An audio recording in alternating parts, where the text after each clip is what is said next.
خالی رات میں چلنے والی چونٹی کی آواز کو سن سکتا ہے، دیکھ سکتا ہے، اور اس کی حرکت سے اللہ تعالیٰ واقف ہے، تو بتاؤ میں اس بکری کا ہیر پھیر کروں، اس بکری کا لین دین کروں، ہاں میرے مالک کو پتہ نہیں چلے گا تو کیا ہوا، میرے رب کو تو پتہ چل جائے گا۔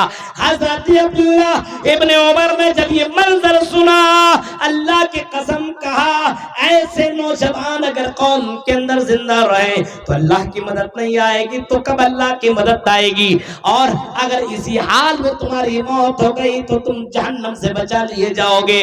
آج مسلمانوں کے حالات کو ذرا دیکھیے، چوری چوری چپکے چپکے جہیز لینے والا، چوری چوری چپکے چپکے زنا کرنے والا، چوری چوری رات رات بھر لڑکیوں سے چیٹنگ کرنے والا اور باتیں کرنے والا، اور چوری چوری چپکے چپکے نہ جانے کون کون سی برائیاں کرنے والا، اور کہتا ہے مولوی صاحب ہماری دعائیں اللہ کیوں نہیں سنتا ہے؟ ہماری دعائیں اللہ سنے تو کیسے سنے؟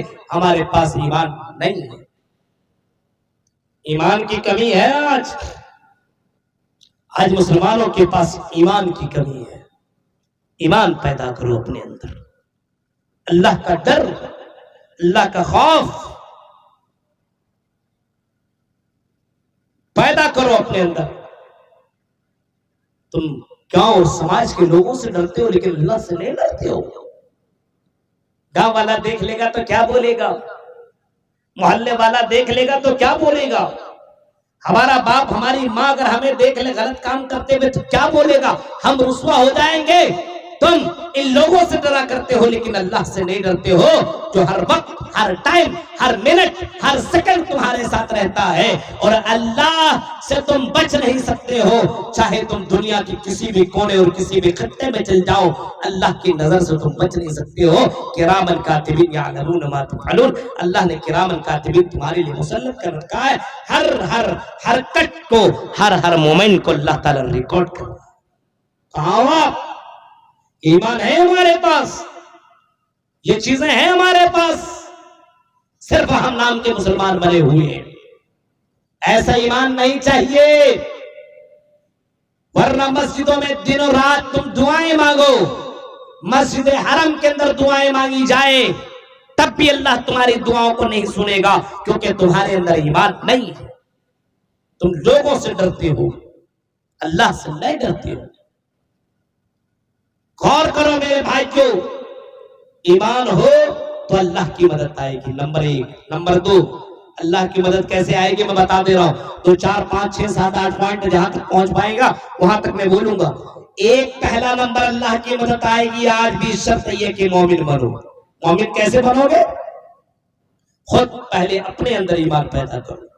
گارجین حضرات اور گھر کے گارجین ذمہ داران سنو، تقریریں بہت ساری آپ سنا کرتے ہو، بہت ساری باتیں سنتے ہو، لیکن سنیے اور دھیان دیجئے، اور اس تقریر کو اپنے گھر کے لوگوں کو سنائیے اور غور کیجئے۔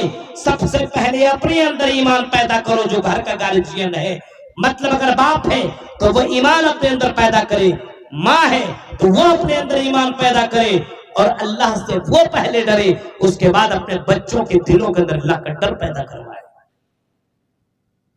بچوں کی، آج بچوں کے دلوں کے اندر ڈر اللہ کا پیدا کروائے گا، بھوت اور جن اور نہ جانے چڑیل اور نہ جانے بھوتنی اور نہ جانے کس کا ڈر پیدا کر۔ بیٹا ادھر مت جانا، بھوت لگ جائے گا، ادھر مت جانا ڈائن کھا جائے گا، ادھر مت جانا یہ کر لے گا۔ نہیں، کچھ نہیں ہو سکتا ہے، اللہ کی قسم، اللہ رب العالمین جب تمہاری رحم مادر کے اندر حفاظت کر سکتا ہے تو رحم مادر سے نکلنے کے بعد کہ اللہ تعالیٰ اس بات کے اوپر قادر نہیں ہے کہ اللہ تعالیٰ تمہاری حفاظت کرے؟ ہر حال میں اللہ تعالیٰ اس بات کے اوپر قادر ہے کہ تمہاری مدد وہ کرے گا اور تمہاری حفاظت بھی کرے گا۔ اپنے بچوں کو گھر سے باہر نکالو تو بولو بیٹا جب تم گھر سے باہر نکلو تو قل اعوذ برب الفلق پڑھ کے نکلو، قل اعوذ برب الناس پڑھ کے نکلو، فلا سورتیں پڑھ کے نکلا کرو۔ اللہ کی قسم، جن بھوت تو دور کی بات ہے، ایک شیطان کی ذرہ برابر بھی تمہارے اوپر کچھ بھی اس کا وار ذرہ برابر اثر پیدا نہیں کر سکتا ہے۔ شرط یہ ہے کہ قرآن کی آیتوں کو پڑھ کر کے تم نکلا کرو۔ آج قرآن کی آیتیں پڑھ کر کے ہم اور آپ نکلتے ہیں؟ نہیں، اللہ کے اوپر توکل نہیں ہے، اللہ کے اوپر بھروسہ نہیں ہے، اللہ کے اوپر یقین نہیں ہے۔ آج چھوٹا سا بچہ ہو،